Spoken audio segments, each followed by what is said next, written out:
Hi, my name is Sayyid Ali Hussain and welcome to the third session of IELTS. And this session is about how to get 7 plus bands in IELTS in under 30 minutes.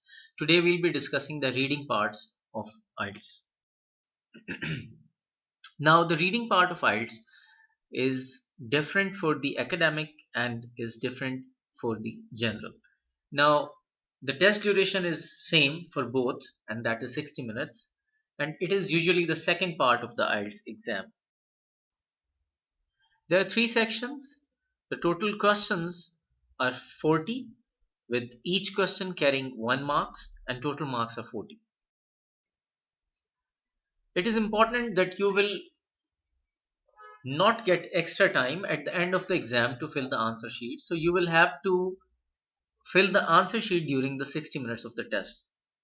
And you should not spend more than 20 minutes on one section. There are three sections in the reading part of IELTS, and you can spend 20 minutes on each section. That makes a total of 60 minutes. The text sources, they can be from books, the newspapers, journals, magazines, and all the topics are of general interest and are relevant to the students that are entering university. There are three sections. Section 1 is the easiest and the section 3 is the hardest. You should spend most of the time on section 3 as it is the most difficult section. Each section has one passage, so there are 3 passages in total on the reading test.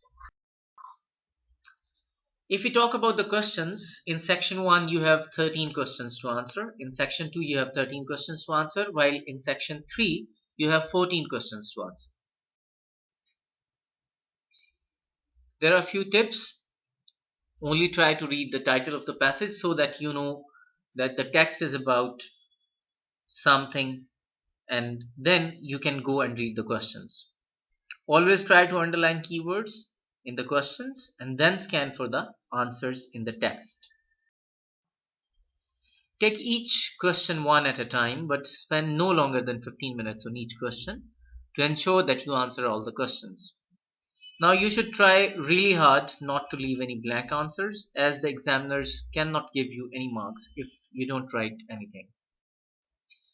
The types of questions can be multiple choice questions, short question answers, sentence completion, write about a writer's view or claims, fill in or labels the diagrams, match a heading with the correct paragraph or match phrases.